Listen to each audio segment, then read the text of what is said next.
tout cas, bienvenue à vous, chers amis de l'histoire. Bienvenue dans cette deuxième émission. Il y en a déjà eu une autour de la campagne de 1805. On se retrouve autour de ce grand Napoléon, qu'on ne lui accorde ou pas la suite de son empire. Quoi qu'il en soit, autour de ce grand homme, il y a beaucoup à dire. Et j'en ai moi deux à cette table de grand homme pour m'accompagner dans cette découverte. Guillaume Bouilleux, forcément, histoire, wargame. Bienvenue à toi. Salut. Toi, tu es un grognard. Un vrai, oui, si, même si on ne le dit pas assez. Et puis celui qui sera notre garant historique, je ne sais pas si c'est comme ça qu'on peut le dire, Patrick, bienvenue également. Merci. Alors, on est dans cette deuxième émission, on a vu la bibliographie, on est autour de cette campagne de 1805. Toi, Guillaume, tu l'as organisé parce que tu as une vue un peu plus globale. Une fresque. Alors vas-y, une fresque historique. Avec Patrick, on a décidé en fait de vous présenter une fresque qui a débuté avec 1815. Alors on a fait les choses un peu à l'envers. Voilà, c'était l'émission sur Waterloo, donc tournée il y a quelques mois. On va désormais vous proposer dans l'ordre, alors sans les campagnes d'Italie pour le moment, on part à partir de l'Empire. Donc 1805. 1806, 7, et puis on remontera, voilà, comme ça, les années, jusqu'à 1814. Bah non, 15, 15 on l'a fait, mais déjà. En l'occurrence, qui clôturera un petit peu ce moment-là. Et bien voilà, nous y sommes, Austerlitz, l'une des plus belles victoires militaires terrestres françaises. Donc le contexte, le pourquoi. On va voir ça. On va voir ça, et dans cette première émission, nous voulons en effet poser les bases de cette réflexion, expliquer en effet quelle est la situation à ce moment-là de la France, comment on en arrive à cette campagne en fait au cœur de l'Europe qui va amener en fait à la défaite de l'Autriche. Parmi les questions bien évidemment qui nous intéressent, est-ce vraiment une victoire stratégique ? Parce que c'est ça le fond en fait de la question. Merci de me le dire. Qu'est-ce que ça va vraiment apporter en effet à Napoléon ? Et puis on rentrera bien évidemment dans les détails de la bataille, puisqu'il y a une sorte, on va dire, un petit peu de légende autour de la capacité de prescience de Napoléon.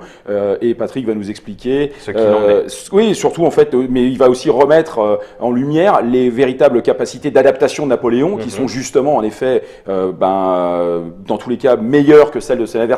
Mais Napoléon n'est pas non plus justement omniscient, et il y a un certain nombre de choses qui se passent, donc on va pouvoir rentrer dans le détail de cette bataille d'Austerlitz. Ça, ce sera la deuxième partie de l'émission. Et là, en fait, on ne démarre pas l'émission en 1805, nous la démarrons un petit peu plus tôt, en 1803, au moment de la rupture de la paix d'Amiens, qui justement va à nouveau projeter la France dans la guerre, dans une guerre continentale, dans une guerre frontale avec l'Angleterre, puisqu'il y a eu une paix qui avait été signée un an plus tôt, donc qui a duré une grosse année. La paix d'Amiens. La paix d'Amiens. Un an plus tôt, 1802. 1802, la paix d'Amiens. Voilà. Et c'est à ce moment-là que ça part. Qui s'accompagne de la paix dite de Lunéville. Donc Amiens, c'est signé avec les Britanniques. Lunéville, nous sommes à la fin d'une autre coalition, la deuxième. Donc, toujours contre Napoléon. Non, alors là déjà un point, c'est quand on dit, par exemple, le titre, si on revient sur la carte, le titre de ce jeu, Napoléon against Europe. Voilà, c'est l'Europe contre lui. C'est l'Europe contre lui ou lui contre tout le monde. D'accord. Non, c'est une vision anglo-saxonne. Donc on a le méchant, Napoléon, on a le reste du monde contre lui. C'était difficile de battre, mais voilà. Donc non, il y a un jeu d'alliance. Il ne faut pas oublier que la France a Napoléon, mais aussi la France de la République a des alliés. Que les alliances entre les différentes grandes puissances à l'époque ne sont pas inscrites d'avance contre les Français. D'accord. Que les Anglais ont attaqué à un moment avec Nelson, qui commence encore à se faire remarquer comme d'habitude, qui attaque Copenhague. Donc ça veut dire qu'on a quelque chose entre l'Angleterre et le Danemark. Que nous avons une Ligue des neutres parce que le reste de l'Europe trouve que Napoléon et les Français, au niveau terrestre, au niveau continental, sont dangereux pendant toute la période. Mais il y a un autre grand danger, c'est l'Angleterre sur mer, qui a la même position hégémonique. Que l'Angleterre va, pendant toute la période, attaquer l'Amérique du Sud pour récupérer les colonies hollandaises, espagnoles, en Inde, etc. Qu'il y a une guerre en 1812, ce que tout le monde semble oublier, entre les États-Unis et l'Angleterre. Donc ce monde, la carte du monde et les oppositions qu'il y a à l'époque ne se limitent pas avec Napoléon contre le reste du monde ou le reste du monde contre Napoléon. C'est beaucoup plus compliqué que ça. D'accord. Donc il y a eu traité de paix en 1802. Napoléon. Double d'ailleurs, hein, puisque tu le dis, hein, avec l'Angleterre et avec Lunéville. En fait, c'est Lunéville par rapport au reste de nos opposants, c'est la continuation des guerres de la Révolution. D'accord. Donc en 1802, on est dans une situation où on peut croire que la paix s'inscrit. S'installe. Ce qui joue beaucoup dans la popularité de Napoléon. En dehors de ses victoires, sa popularité tient beaucoup au fait qu'il ait conclu la paix aussi. Ça, on a tendance à l'oublier aussi. Donc, mais ça ne dure qu'un an. Oui, visiblement, c'est Par assez rapport court. aux Anglais, pourquoi? Parce que le traité de D'Amiens ne tient pas compte des aspects économiques. Et là, on en revient à ce que nous disions tout à l'heure par rapport à la bibliographie. L'économie est au centre de beaucoup de choses. D'accord. Donc, nous avons une lutte de deux puissances économiques. L'une qui a réellement commencé plus tôt sa révolution industrielle, c'est la Grande-Bretagne. Le Royaume-Uni, l'appellation Royaume-Uni, de toute façon, est très récente à l'époque. D'accord, donc la Grande-Bretagne. Non, le Royaume-Uni, mais c'est très récent. Ah oui, d'accord, ça vient de changer. Ça vient de changer, il n'y a pas très longtemps. Et la France qui veut avoir des marchés aussi pour se développer. Donc on est dans la continuation d'une guerre de 100 ans qui a lieu depuis le XVIIe siècle jusqu'à 1815, en fait la fin du XVIIe siècle, et qui va opposer deux puissances montantes.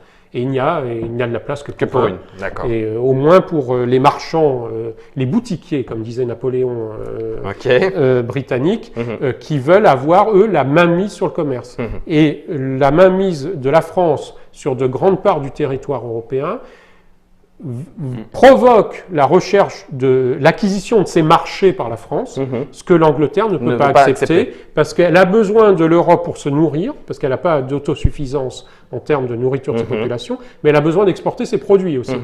Et donc nous, on est une grande puissance agricole, mais on se garde les biens, on veut les exporter aussi, mais pas vers les Anglais, et on veut développer notre industrie. Il ne faut pas oublier que Napoléon est celui qui va développer la Lyon, remettre à l'honneur toutes les usines de filature, etc., jusqu'à la betterave pour remplacer le sucre. Et là aussi, on est dans le commerce international avec le sucre. J'ai deux questions pour conclure peut-être ces propos liminaires par rapport à ce que tu viens de dire. La flotte du Royaume-Uni, visiblement a une position hégémonique. Elle va triturer un petit peu du côté Amérique du Sud. Un peu plus tard. Plus tard. Est-ce qu'on pourrait se dire, tiens, dites donc les gens en Europe, occupez-vous un petit peu de Napoléon, comme ça nous on est tranquille du côté Amérique du Sud, ou est-ce que ça serait trop résumé le fait de dire, tiens, occupez-vous de lui et nous on en profite là-bas? Alors, c'est pas occupez-vous de lui, parce qu'en fait les Anglais vont aller triturer les intérêts hollandais, espagnols, etc. Oui, donc ils allaient se prendre un retour de bâton de ce côté-là. Mais par contre, la logique est totalement celle-là. D'accord. Et on va commencer quand on va parler de la campagne, étant donné qu'il y a une menace directe de la France contre l'Angleterre, il est clair que si on provoque une menace sur les frontières de l'Est, on va provoquer le basculement auquel nous allons assister. D'accord. Et donc, c'est un moyen de se débarrasser d'une menace directe sur ses propres côtes. Et deuxième petite question, pour finir justement de conclure, on vient de parler beaucoup France, l'Empire, Grande-Bretagne. Qu'en est-il un petit peu, je ne sais pas, Espagne, Italie, Autriche et peut-être même Russie, je ne sais pas. Alors déjà, Russie sûrement. L'Italie n'existe pas. D'accord. Je rappelle, donc il faut attendre 1859 pour l'Union italienne. Ok. L'Italie, avant les guerres de la Révolution, est avant tout liée aux Bourbons et aux Habsbourg. D'accord. Et avec la famille de Savoie et la famille Bourbon à Naples.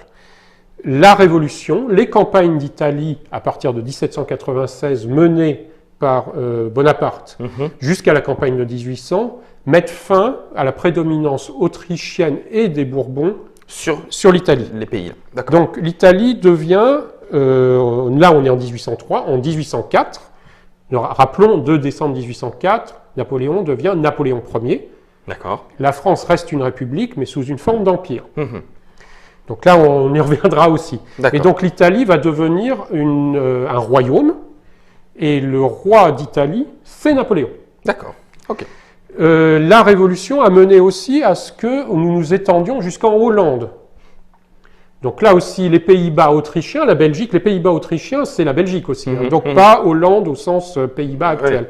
Donc nous, la République, avant Napoléon, a pris aussi une extension importante sur les côtes des Pays-Bas actuels et de la Belgique, avec un point qui va être un point d'achoppement définitif avec les Anglais, la possession du port d'Anvers, que les Anglais considèrent comme un pistolet braqué sur le cœur Anvers, Tamise, Londres, et sur eux, Ouais, et sur les ports. Donc ça, c'est la situation. L'Espagne, c'est un pays en quasi-déliquescence, avec des Bourbons. Je toujours aller en profiter pour aller voir les portraits de Goya de la famille Bourbon d'Espagne.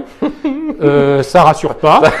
C'est pas très flatteur. C'est pas très flatteur. D'accord. Disons que si nous étions un peu durs, on a l'impression une belle brochette de fin de race. Oh là Et ça là. se sent au niveau politique aussi, D'accord. avec la reine qui est en pleine déliquescence physique, mais a un premier ministre qui est son amant, le roi ne voit rien, le fils veut la position du roi. Ça amènera à la campagne d'Espagne à partir de 1807-1808. On y reviendra. Mais il n'y a pas à s'en l'Espagne- occuper. Si, il y a à s'en occuper, parce que l'Espagne était notre ennemi pendant la Révolution, est devenue notre ami, D'accord. avec comme fond les histoires de la Louisiane, D'accord. et la vente de la Louisiane, mais la Louisiane c'était espagnol, à la suite des traités précédents.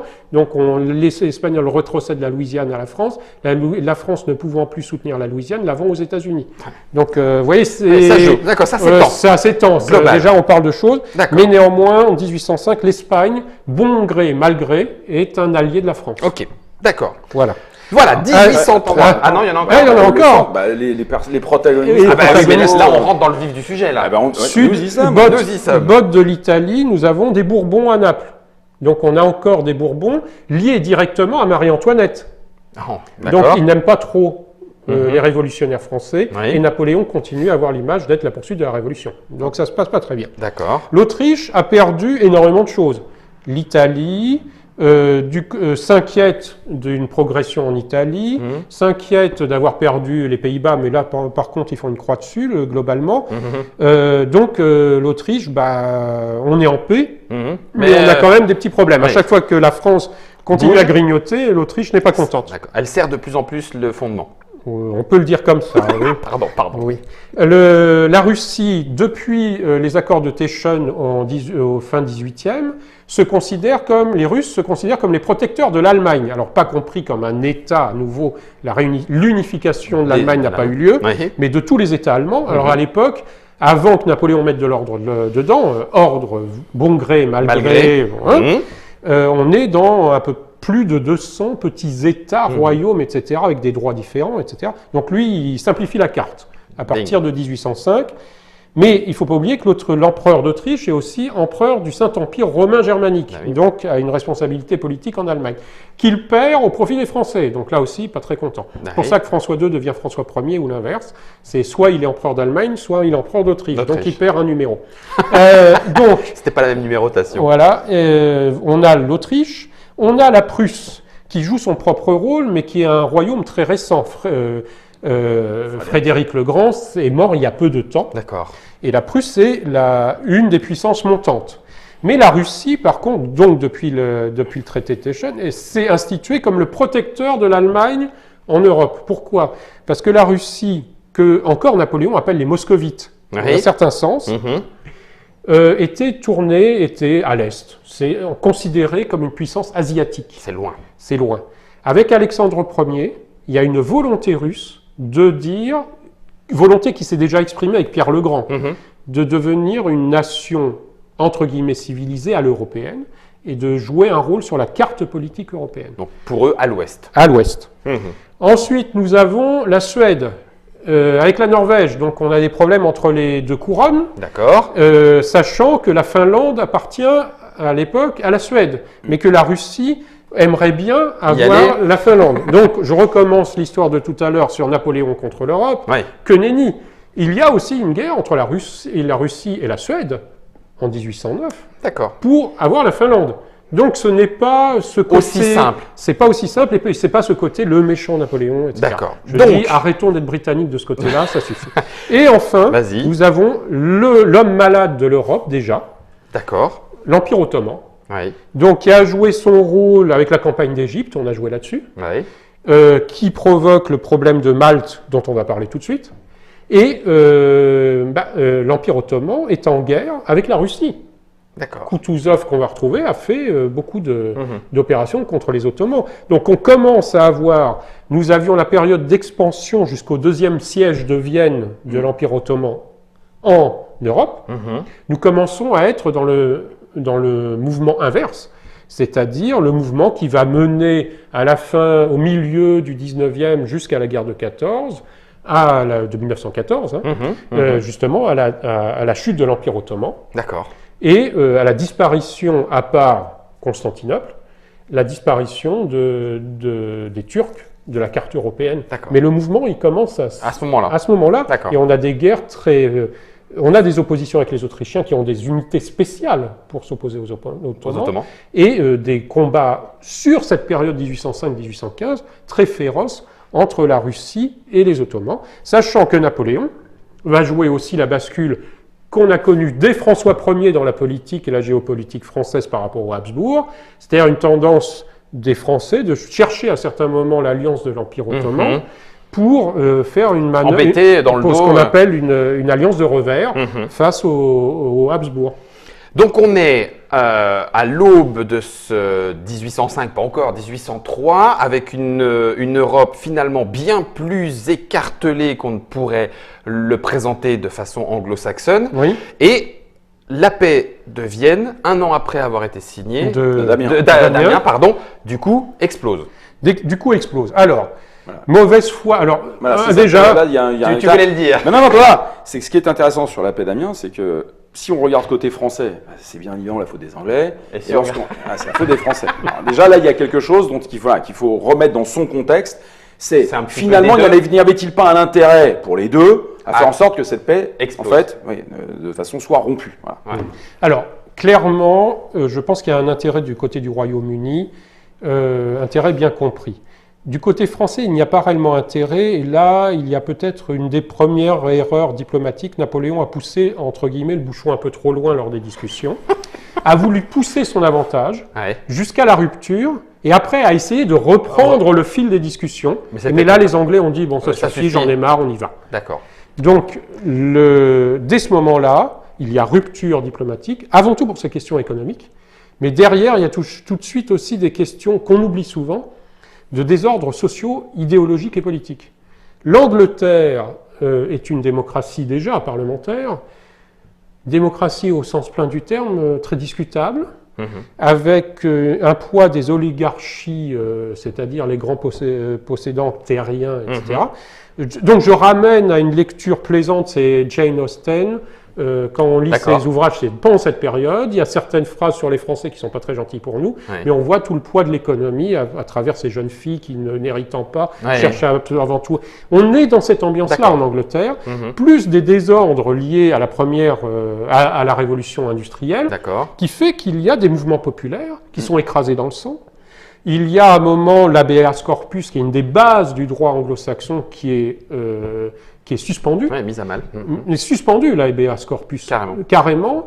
Donc, il y a réellement un aspect idéologique qui joue derrière.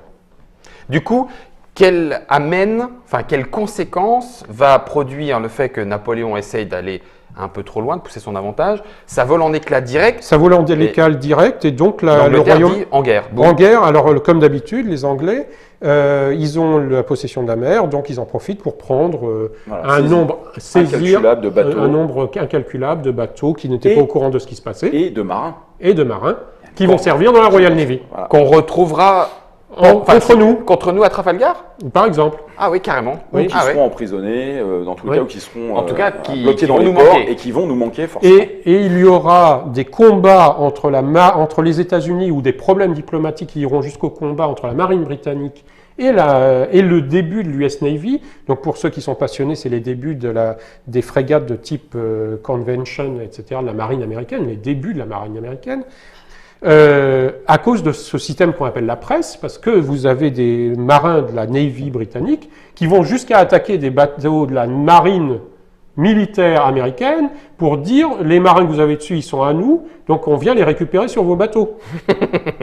Donc c'est la liberté des mers, ça dépend pour qui. Hein. C'est ça, d'accord. Bon. Alors, simplement une chose aussi, je voulais dire, c'est en termes de marine, ne pas oublier que les débuts du corps des Marines américains, très célèbres les Marines, eh bien c'est en Tripolitaine, en Libye, que ça démarre. Pendant les guerres napoléoniennes. C'est-à-dire qu'on a une escadre américaine, à cause de la piraterie, qui commence à agir, là aussi où la carte devient beaucoup plus compliquée, qui commence à agir contre la piraterie de ce qu'on appelle les barbaresques à l'époque, qui agit contre toute la côte sud de l'Europe à l'époque. Et ben, la marine américaine commence à faire des opérations au large de la Libye pendant les guerres napoléoniennes. Ah oui, d'accord. Donc, historiquement, ça donne, c'est-à-dire que la présence américaine en tant qu'État en Méditerranée, c'était déjà là. C'était déjà là. Donc du coup, boum, crac, ça y est, on s'entend plus. Ils déclarent l'un et l'autre pour plein de raisons, on vient de le voir. On était en 1803. Qu'est-ce qui va nous amener ensuite, du coup, malgré tout, à une autre coalition jusqu'à… Que se passe-t-il en 1804 C'est ça. Voilà. Parce que 1804, alors déjà 1804, on va le voir, il y a quand même un événement important, c'est que Napoléon établit littéralement justement son pouvoir en France, un pouvoir qui va devenir impérial avec le sacre de l'empereur. Donc là, c'est ce qu'on va voir, et on va voir comment en effet cette coalition, notamment menée par les Anglais, parce que les Anglais seuls n'ont pas l'armée pour venir rivaliser avec face aux Français. Ils le savent très bien, ils n'ont pas le nombre, ils n'ont pas en plus l'outil militaire. Ils ont le contrôle des mers, comme on l'a vu, et évidemment, ils ont agi en traître par rapport à ces saisies de bateaux qui se sont faites avant même que en fait, la déclaration soit déclarée et soit officialisée. Et il y a évidemment un certain nombre de prises de conscience qui vont se faire de la part d'autres États pour rentrer dans cette coalition. Donc ça, c'est l'année après 1804, c'est l'année de la préparation. Ok. Voilà. 1804, donc, allons-y. Donc 1804 se termine donc 2 décembre, donc on est dans l'anniversaire aussi, par le sacre de l'empereur à Notre-Dame. Sacre qui est à moitié bien compris et même bien accepté par la population et les cadres de la Révolution. Hein. C'est quelque chose qui est très… Il y a toute une image… Il a fallu le faire passer. Oui, bon, il y a un côté, certains ont pris ça pour une pitrerie très théâtrale, d'autres ont refusé le retour de la religion. C'est très compliqué en France aussi. Hein. Mais en même temps, il devient après roi d'Italie. Donc ça veut dire que la famille Bonaparte, à travers lui, ça devient un véritable empire au sens strict, parce que l'empire tel qu'on l'imagine, c'est pas le sens du mot empire pendant la Révolution. Par exemple, l'hymne officieux non chanté de l'empire, la Marseillaise est écartée comme trop révolutionnaire, c'est « Veillons au salut de l'Empire ». Mais cette chanson n'existe pas à partir de l'Empire, elle existe avant. Donc les mots n'ont pas les mêmes sens. Lors du sacre, Napoléon prononce un discours. Et ce discours est fondamental pour toute la période. C'est-à-dire il prête serment. De conserver les acquis de la Révolution. Alors c'est les acquis en termes juridiques, etc., ce qu'il va faire. Mais aussi territoriaux. Mais aussi territoriaux par rapport à ce que l'on a gagné depuis 1792. Donc qu'est-ce qu'on a gagné? On a gagné la Hollande. Donc on a gagné Anvers, donc il a juré aux Français qu'on garderait Anvers, et c'est ce qui provoque pour partie un des problèmes inacceptables pour les Anglais. Donc on est dans le lien entre politique extérieure et politique intérieure. Mais deuxième élément important dans ce discours, c'est il insiste pour garder ses acquis, donc cette opposition, mais aussi, ça reste la République. Et quand il dit la République est finie, ça ne veut pas dire elle est terminée, c'est au sens d'un produit fini. Elle est construite. Elle est construite, elle est établie, elle est arrivée à son objectif. Et c'est là où le problème existe encore dans le discours de la classe politique actuelle. C'est-à-dire qu'on a une classe politique qui est divisée entre ceux qui comprennent que la République était arrivée à sa fin, à son aboutissement, et on a encore des politiques actuellement qui considèrent que la Révolution n'était pas arrivée, donc il faut la poursuivre. Et c'est encore présent. C'est encore présent dans notre fond politique actuel. Donc on se retrouve devant cette situation. Entre 1802, même avant la rupture de la paix d'Amiens, et 2 décembre, il va y avoir, je ne vais pas faire le détail, beaucoup de mouvements en Italie où on va annexer le Piémont, ou telle petite principauté où on va l'annexer à la France. Donc la France s'agrandit, le Petit à rayon petit. de l'influence française s'agrandit, plus ça s'agrandit, plus ça inquiète les autres. Et quelquefois c'est un peu contraire par rapport au traité qu'on a signé, mais les autres ne les respectent pas beaucoup plus non plus. Et en plus, toutes ces familles-là sont liées par le sang, parce que tout le monde s'est marié entre eux. Voilà. Mais ce que va essayer de faire Napoléon à travers les Bonaparte qui vont être un peu partout après aussi. Ils vont être placés. Bah Ils oui, vont être alors, placés. on met ses Donc, pions. tout ça provoque... les Anglais ont leur intérêt, mais au bout d'un moment, l'intérêt anti-français commence à être partagé par les Russes, commence à être partagé par les Suédois, commence à être partagé à travers le temps par Naples, et ainsi de suite. Et on construit cette troisième coalition avec des pays qui rejoignent la coalition française pour des objectifs qui ne sont pas tout à fait les mêmes. Oui, c'est ça. Mais ils rejoignent tous pour se battre contre la France. Et donc l'objectif à la fin assigné à cette coalition, c'est de ramener la France à ses frontières d'avant 1792, Ce qui est contraire à ce que ce Napoléon... qu'on a juré. Bah oui. Et ce contraire, c'était indéfendable par rapport aux Français qui avaient quand même perdu beaucoup de monde pour faire ça. Et deuxième chose, il y avait quand même l'idée de changer le gouvernement français sous une forme qui leur plairait plus. Un peu plus. Donc, Bien sûr. donc en fait, c'était la Restauration avant. Donc, on est entre 1803 jusqu'à fin 1804. Oui. Peu à peu, ce que tu nous apprends, Patrick, c'est que au fur et à mesure du temps, la coalition se monte de plus en plus, Tout à y fait. compris avec les Anglais. C'est-à-dire qu'ils finissent Non, par la faire... coalition, c'est par définition avec les Anglais. C'est par définition, d'accord. Et avec les Anglais qui payent en disant si pour chaque soldat que les Russes vont mettre, on vous donne tant. Ah oui, carrément. C'est-à-dire, ils financent la guerre Contre les Français. contre les Français. D'accord. Donc, coalition qui est tout le front. Voilà. Alors, par contre, autre aspect, c'est là aussi où le titre, c'est pas que Napoléon. Napoléon a des alliés naturels en Allemagne.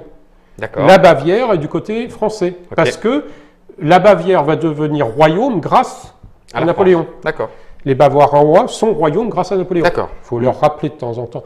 Des pays comme les duchés de Bergue, Clèves, Palatinat, la Hesse, comme le roi d'Angleterre, non, le Hanovre, comme le roi d'Angleterre et de la famille hanovrienne, on leur a piqué parce qu'on est en guerre avec les Anglais, donc on occupe le Hanovre. Mais d'un autre côté, on le promet à la Prusse pour qu'elle s'agrandisse. La Prusse qui dit « Ah, ça peut être intéressant, donc j'irai peut-être du côté français parce que ça me permet de m'agrandir. » Donc tout le jeu ici est un jeu continu de « je te fais agrandir ça, un les peu. » marchands de tapis. Les marchands de tapis, j'agrandis là là, un peu oui. tes frontières. Et cette question, par exemple, de la Bavière fait que les Autrichiens ont une vue sur une partie de la Bavière et la Bavière aimerait récupérer, par exemple, Salzbourg étant une Autriche pour l'instant, le Tyrol est partagé, mais entre les deux, il y a opposition sur ces zones. D'accord. Donc on joue sur toutes ces questions qui ne sont pas liées forcément à Napoléon, mais Napoléon joue de ces oppositions qui sont préexistantes. D'accord. Pour D'accord. trouver d'accord. des alliés de son côté aussi. Donc ce n'est pas que la France, Ouais. la Bavière est de notre côté. Du coup, comment est-ce que, face à cette montée d'une coalition qui le cible peu ou prou, comment est-ce que Napoléon le voit venir, le sent venir, s'y prépare ou pas d'ailleurs? Qu'est-ce qui, du coup, se passe pour préparer ce qui amènera certainement visiblement la campagne de 1805? Alors, le premier objectif, c'est, dans un premier temps, l'ennemi, c'est le Royaume-Uni. Donc, l'objectif, c'est d'attaquer le Royaume-Uni. D'accord. Donc, qu'est-ce que l'on fait? On réunit à peu près 200 000 hommes dans ce qu'on appelle maintenant le camp de Boulogne, mais qui occupe une grande part de la côte de la Belgique, de Anvers. Parce que 200 000 hommes, il faut imaginer ce que ça peut représenter au quotidien à nourrir. Oui, c'est Et énorme. donc on ne peut pas mettre 200 000 hommes à l'époque au même endroit, parce qu'il n'y a pas la logistique. Non, on vit on sur est le d'accord. terrain. C'est-à-dire qu'en effet, ces armées sont réparties sur la place partie énorme. du nord, sur Oui, tout à fait. les côtes belges, et donc et occupent en fait une portion importante du littoral. Et les 200 000 hommes, c'est l'armée de terre. On rajoute les moyens de la marine, on crée une flottille pour transporter cette armée pour traverser le Channel. Ouais. Et quand on les entraîne, donc ce sera la meilleure armée qu'aura jamais eu la France dans son histoire. On est en... Là, c'est entre 1803 et 1805. D'accord. La C'est meilleure. c'est la grande armée. C'est le creuset. C'est le creuset de la grande armée. D'accord. Alors peut-être moins, et ça c'est quand on fouille un peu les archives, peut-être beaucoup moins par la qualité de l'entraînement que par la cohésion de gens qui vont, pendant de longs mois, vivre ensemble tous les jours et se connaître par cœur. Et en se connaissant, ils vont se battre ensemble la cohésion. Avec efficacité. On parlait des jeux, c'est le marqueur de cohésion qu'on a dans les jeux qui fait que les unités françaises sont beaucoup fortes. plus fortes, mais beaucoup plus rudes à la souffrance, beaucoup plus solides. C'est le camp de Boulogne. D'accord. Et là, il y a une chose, parce que nous l'avions évoqué, quand on parle de cohésion, c'est pas seulement la cohésion de l'unité au niveau de la compagnie, du bataillon, de connaître son chef de corps, d'avoir confiance en son chef de corps parce qu'il vit les mêmes souffrances. L'officier, c'est quelqu'un qui est sur le terrain, c'est quelqu'un aussi qui va au feu en premier, mais c'est également le travail interarmes. C'est-à-dire que ce qui est travaillé, et ce qui va d'ailleurs faire des miracles durant certaines batailles, c'est que c'est cette capacité des artilleurs à travailler avec les fantassins, des fantassins à travailler correctement avec les cavaliers, et d'avoir en fait cette implication des différents en fait rouages de l'outil. Alors justement, mais ça, on va y venir, de l'outil en fait napoléonien que Napoléon va justement réorganiser pour lui donner cette forme aboutie, qui va être le premier employé. Là, on peut peut-être aussi en parler un petit peu. Alors, ouais, non, c'est vrai. c'est bon, pas trop long, mais pas trop long, mais bon. C'est la période où apparaît la notion de combat interarmes. Jusqu'au XVIIIe siècle, on est dans quelque chose, dans une répartition sur le terrain qui est encore très on pourrait dire séquentiel. Séquentiel, classique depuis l'Antiquité quasiment. L'infanterie au centre, la cavalerie aux ailes, et l'artillerie en première ligne, mais elle est tellement lourde qu'une fois qu'elle est placée, elle tire au début de la bataille. Et après, c'est fini. Parce que soit elle est dépassée, soit le mouvement a fait qu'elle n'est plus à portée, etc. Donc ça, c'est les guerres de Frédéric le Grand. Gribeauval permet à la France d'avoir une artillerie très légère et qui tout aussi efficace. C'est-à-dire qu'il a fait le choix non pas d'avoir le mieux, mais le plus adapté. On pourrait y réfléchir pour nos systèmes d'armes actuels aussi. Donc pas le plus cher, pas le plus lourd, mais le plus adapté. Donc l'artillerie de l'époque réussit à suivre l'infanterie dans ses mouvements, donc déjà c'est nouveau, mais aussi commence à suivre la cavalerie, l'artillerie à cheval. Donc tout le monde est monté à cheval, on a les canons légers, mais ce qui fait que avant, une unité de cavalerie était bloquée par quelques chariots mis en travers la route. Maintenant, quand il y a une pièce de 4 qui suit, les chariots, ils volent en éclats et ça continue. J'ai cette image en tête, Patrick. Est-ce que c'est juste, c'est-à-dire le canon tiré par un ou deux chevaux, un cheval, 4 à 12. Hein. Ah, quand même, d'accord. C'est encore pas 2 alors. Non, c'est encore pas 2. C'est pas encore 2. Et ça n'a jamais été 2. D'accord. Ou alors c'est pour ça que j'ai l'image. Non. Quand on parle de mobilité, de l'artillerie, mais aussi de longueur des routes, des colonnes. Il faut imaginer qu'une pièce de 4 livres, c'est léger, hein, c'est un petit boulet de 4 livres, c'est le poids du boulet. C'est 4 chevaux minimum, plus, ça c'est pour tirer ce qu'on appelle la voiture pièce. C'est la pièce d'artillerie avec un caisson avec quelques boulets ou boîtes à mitraille. Derrière, on a un caisson pour cette même pièce avec tout le reste des munitions. Donc, une batterie d'artillerie à cheval, c'est 4 pièces en France, ou 4 ou 6, et une batterie d'artillerie à pied, c'est 6 ou 8. Les Russes, ils ont des batteries de 12 pièces. Donc, ça veut dire déjà, là, on est quasiment à 10 chevaux pour la pièce, auquel on rajoute 10 chevaux, donc sur 2 en colonne de 2. Voilà, on calcule 3 mètres par cheval, plus la pièce, etc. Allez, hop, plus une voiture forge pour faire les travaux, plus les voitures pour le reste des munitions, etc. Et puis pour les chevaux, pour machin. Voilà. Donc après, le mouvement. Et on a ce côté, l'artillerie peut bouger. L'artillerie pouvant bouger, elle a un autre avantage, c'est qu'elle peut couvrir une retraite.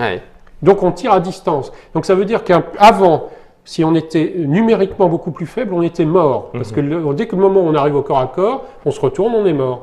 Tandis que là, dès que ceux qui vous poursuivent commencent à vouloir vous approcher de trop près, vous mettez l'artillerie, ça leur fait mal, ils se déploient, ils perdent du temps, vous continuez à reculer.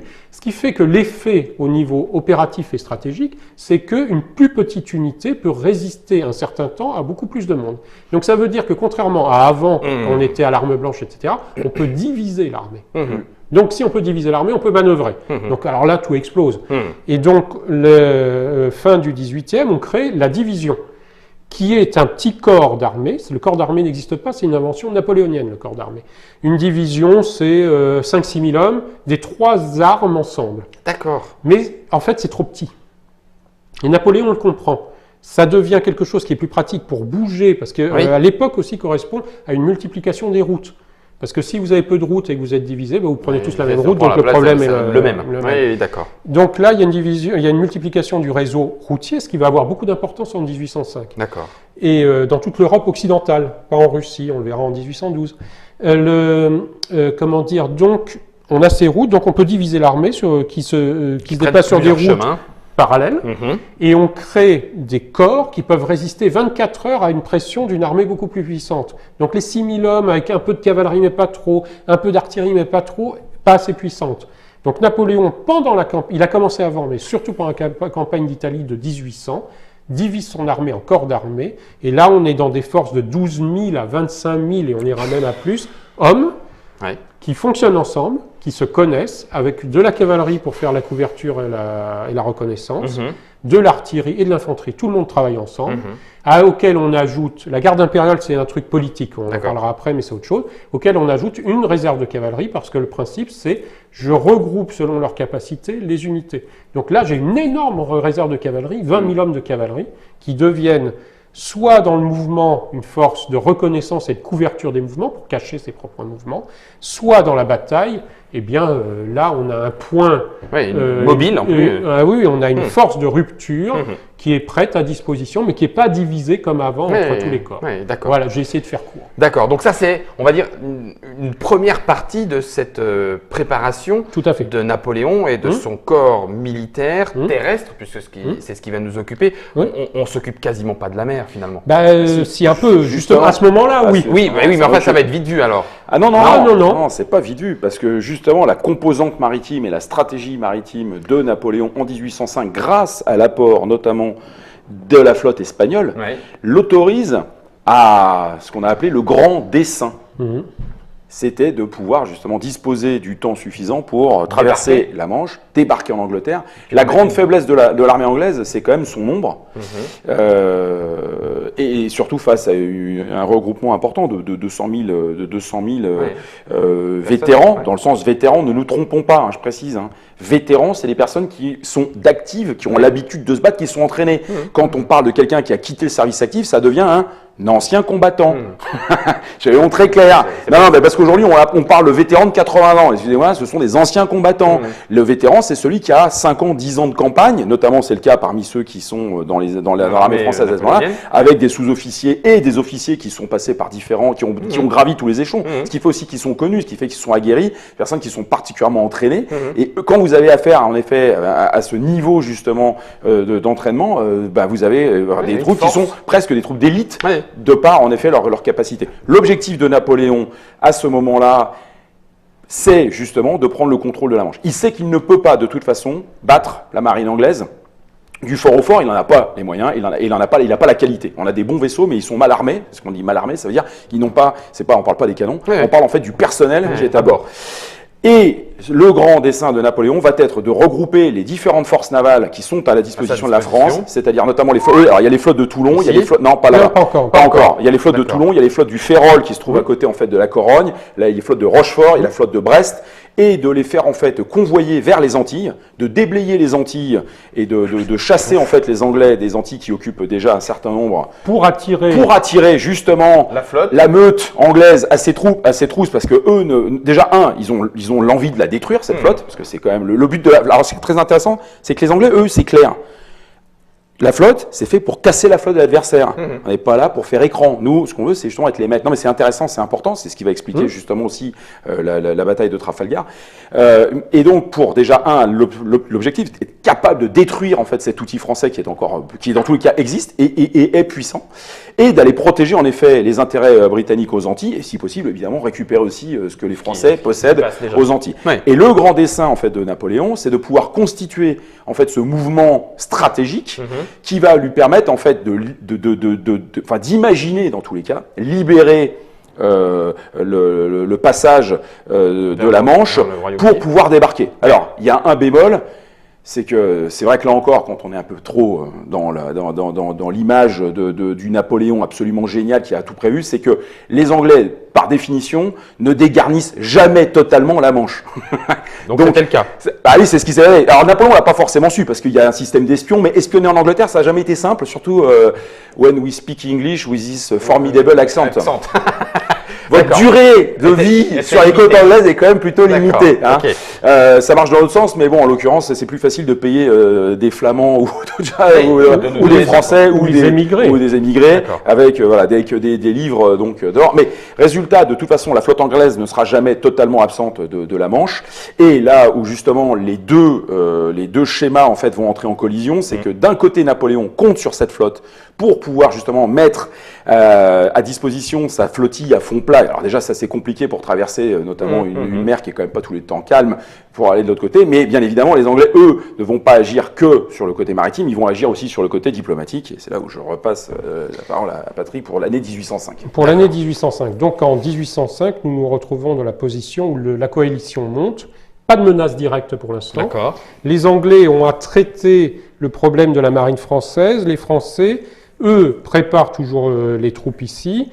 Et l'objectif, c'est de n'avoir, pour Napoléon, à peu près que 24 heures. Il suffit qu'on gagne 24 heures d'avance sur les Anglais pour passer la Manche, et après, pour lui, le problème est réglé. Parce qu'on sait que Londres, on le prend dans la foulée. Mais les Anglais sont les premiers à le dire aussi. Hein. Ils n'ont rien à mettre en face. Donc c'est ce que Napoléon veut par ce mouvement vers les Antilles. Je reviens des Antilles en étant poursuivi par les Anglais. Donc ça veut dire que la flotte française a pris de l'avance sur les Anglais. Ça peut permettre de gagner les 24 heures. Mais on n'y arrive pas. Pourquoi on n'y arrive pas? Parce que la qualité de la flotte s'est écroulée avec la Révolution française. Parce qu'à un moment, la Révolution française, occupée à défendre, n'a pas mis les fonds pour maintenir en état la flotte. Il y a eu l'affaire de Toulon. On a perdu beaucoup à Toulon. Donc cet ensemble fait que Villeneuve, qui commande la force la plus importante, va vers l'Espagne, se fait enfermer en Espagne, n'a pas suffisamment confiance dans ses équipages pour y aller, est poussé par Napoléon qui lui dit « Si vous avez l'avantage numérique, il faut que vous y alliez, il faut arrêter ce petit jeu. Si vous avez l'avantage numérique, eh bien allez-y. » Et du coup, il y va ? Du coup, il n'y va pas vraiment. Et c'est dès le moment, et là on est, alors c'est là où les choses, Trafalgar n'est pas avant la campagne de 1805. Au moment où on va assister au pivot, c'est-à-dire c'est fin août 1805 et Trafalgar c'est en octobre. En fait, c'est pas la bataille de Trafalgar qui explique le pivot, c'est le changement diplomatique avec les Autrichiens qui attaquent notre allié, la Bavière, et qui rentrent vers la Forêt Noire en attendant les Russes et tout ce qui se présente contre nous, qui est une offensive par l'Est contre la France. Donc ça, on est en août 1805 quand ça se produit. Ça se produit. Donc Trafalgar n'a pas eu lieu, mais on est déjà obligé de tourner de l'autre côté. Donc il y a une victoire, non pas par les armes, diplomatique et stratégique des Anglais, qui réussissent à détourner le coup en créant une nouvelle menace majeure pour la France, auquel Napoléon est obligé de répondre. Un nouveau front. Et là, ce qui est intéressant, évidemment, lorsque l'on lit cette histoire sous l'aspect stratégique, c'est que la flotte française pu arriver à son objectif, alors peut-être pas de se faire enfermer comme elle se fait enfermer à Cadiz, avec en fait la majeure partie de la flotte espagnole au passage, mais eût-elle pu revenir, même à Brest, ou même revenir sur la Manche, de toute façon, Napoléon se retrouvait à ce moment-là face à un dilemme, qui était que faire face à l'Autriche qui a pris les armes et qui attaque notre allié, alors dois-je y aller contre elle ou dois-je en fait essayer d'en finir poursuivre le plan parce que ça finalement donc ça c'est une défaite diplomatique, il n'a pas réussi à contenir cette coalition donc qui finalement a pu éclore au cours de l'été. Et on peut même aller plus loin et se dire on aurait gagné les 24 heures, nous Français. La grande armée débarque en Angleterre. Et l'offensive à l'Est se développe. Nous sommes prisonniers peut-être de notre conquête, et nous prenons Londres, et les Alliés sont à Paris. Ouais, Oui, super. c'est un On cas a de décalé, figure. on a- C'est un cas de figure assez curieux. Ah, Est-ce que envisagez. la chute de Londres aurait suffi pour mettre fin à la coalition? Mhm. Ça, on ne peut Alors, pas le savoir. C'est rigolo parce que du coup, Patrick, c'était la question que j'allais te poser. Est-ce que la pensée de Napoléon, c'est une fois encore peut-être un peu trivial pour quelqu'un un peu ignorant comme moi, était de dire si je pète le Royaume-Uni, c'en est fini de la coalition qui se délite. Je pense On qu'il peut a un peu comme il- ça. Non, je suis sûr qu'il le pensait de cette façon-là, parce que tout ce qui va se passer entre 1805 et 1815 est guidé par cette idée-là. D'accord. Et quelque part, je vais faire une réponse à la Camelote, c'est pas faux. Et ce n'est réellement pas faux, parce que l'ennemi qu'on va retrouver pendant ces 10 ans constamment et qui va financer toutes les coalitions, C'est eux. c'est toujours ce le sont les Baudon. Anglais. D'accord. Deuxième question. Qu'est-ce qui pousse en août 1805 l'Autriche à attaquer? Pourquoi en août? Parce que justement, est-ce que c'est les Anglais qui ont dit dites donc, allez-y, Ben oui, allez-y, c'est le mais moment. simplement parce qu'elle a envie de retrouver. Elle se dit, l'armée française est occupée sur les côtes. D'accord, ok. Elle Ouais, veut logique. retrouver son avantage et elle est financée par les Anglais. Profitons-en. Profitons-en. Allons-y. D'accord. Et en plus, elle est sûre d'être soutenue par les Russes. Ah oui, en plus, 8 Ah, carrés, on voilà. les attend derrière. Alors, venez donc. justement, ouais. c'est là sur la carte où on va prendre un peu la situation, pas à une date donnée, mais c'est la situation générale. Vous avez la France, donc l'ensemble de la grande armée qui est ici. Bien sûr, ce n'est pas entièrement vide ici, Oui. mais on a très peu de troupes par rapport. La majeure partie des forces françaises se trouve ici. On a une menace au nord. Le Danemark est plutôt avec nous, mais la Suède, soutenue par les Russes, avec des bâtiments britanniques et des troupes britanniques, fait peser une menace sur le nord de l'Europe. D'accord. Au sud, nous avons une menace qui est provoquée par des contingents britanniques, des forces napolitaines et aussi des forces russes dans une certaine mesure, qui eux peuvent attaquer par le sud de la botte la partie sous hégémonie française. À ce à quoi s'ajoute la Prusse qui est contactée, c'est-à-dire Frédéric Guillaume est contacté par Alexandre Ier. J'y vais pas. Un peu pusillanime, on lui propose le Hanovre, c'est intéressant, mais j'aime pas quand même les Français, parce que Louise de Prusse, toute charmante qu'elle est, ne supporte pas les révolutionnaires, D'accord. etc. Donc il y a au sein de la cour de Prusse, il y a les gens qui sont pour la guerre et contre la guerre, comme dans toutes les cours. En Autriche, c'est pareil. Donc on se retrouve avec les Prussiens, on n'est pas très sûr, mais on sent bien que si ça commence à mal se dérouler pour les Français, les Prussiens, ils se disent, on va pouvoir en gagner quelque chose, donc on va y aller. Ouais. Il y a les Autrichiens qui sont rentrés en Bavière, alliés de la France, et qui sont à Ulm, parce que Ulm n'est pas en Autriche, c'est en Bavière. Ouais. Donc l'attaquant, parce qu'il faut en arrêter avec cette idée de Napoléon qui attaque tout le temps, l'attaquant, c'est pas le Français. À ce moment-là, qu'il soit un peu agressif dans sa politique, Soit. ça c'est pas discutable. Militairement, l'attaque première, elle est là, c'est pas nous. C'est pas nous. C'est l'Autriche qui arrive et qui du coup débarque en Bavière, à Ulm. Bouscule. Non mais donne des chiffres, Patrick. C'est que l'armée autrichienne, c'est quand même une armée d'un contingent qui est de près de 200 000. Oui. 200 000 quand même. Oui, mais Oui, grosse mais l'armée répartie. répartie. Mais c'est quand même une grosse armée. C'est-à-dire que lorsque ce qui vient faire bélier bulldozer contre les Bavarois, c'est grosso modo quoi, 120, 130 000 hommes au total. Moins. On est plutôt dans les 80 000. D'accord. Voilà. Mais dans tous les cas, les Bavarois ne peuvent pas résister à l'armée. Parce qu'eux, ils sont entre 20 000 et 30 000. Donc ils sont balayés. C'est bon. D'accord. Donc ça, c'est entendu. On est à ce moment-là en août 1805. Il nous reste encore un tout petit peu de temps, que ce soit pour cette émission ou que ce soit pour arriver au début de la campagne de 1805. Puisque la campagne de 1805, tu l'as fait commencer à quel moment, pour savoir? La campagne de 1805, on peut dire qu'elle commence fin août, parce qu'on commence à voir le pivot. Et déjà, il y a une idée de manœuvre. Les routes choisies pour les corps d'armée sont déjà dans le cadre de l'idée de manœuvre du début.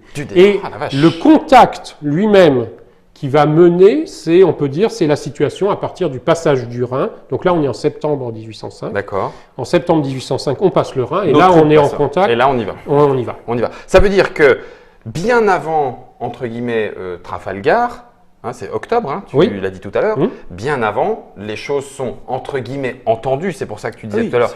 C'est que terminé. finalement, Trafalgar, ce n'est qu'un point culminant de ce qui s'est passé là, mais Oui. maintenant c'est déjà joué, on est déjà tourné vers Oui, l'Est. tout à fait. D'accord, ok. Et ça sera pour les 10 ans à venir notre gros problème, c'est-à-dire qu'on ne pourra plus se retourner réellement vers l'ouest parce qu'on n'aura plus les moyens. À cause de Trafalgar, on a perdu la flotte, mais première victoire britannique, ce n'est pas Trafalgar, Non, elle est là. c'est la victoire diplomatique Elle et est là. le coup Ah, c'est stratégique fou, ça. qui détourne le coup vers, Contre, et ouais. nous oblige à nous occuper d'autres choses. d'ennemis qui sont majeurs, mais quelque part secondaires par rapport aux objectifs de la guerre. Pas de bol. Alors- J'avais entendu, oui, vas-y, Ouais, ouais. vas-y. Non, c'était juste pour dire qu'en effet, ce qui est intéressant, et là, on peut aussi le préciser, c'est que la puissance de travail de Napoléon, sa clairvoyance et sa vision stratégique, parce que Patrick le précise, mais c'est qu'il va planifier les mouvements de tous les corps d'armée à travers justement ces fameuses routes pour pouvoir venir en fait converger vers la Bavière, puisque vous avez des troupes qui vont partir de Hollande, il y a des troupes qui vont partir du nord de la France. On part de là, quoi. Voilà, c'est ça. Non, mais quand on disait qu'elles étaient éparpillées, Ouais, elles sont éparpillées, donc elles vont prendre des routes différentes, mais tout ça pour aller vers le même point. Ça, c'est quelque chose qui a été rarement vu.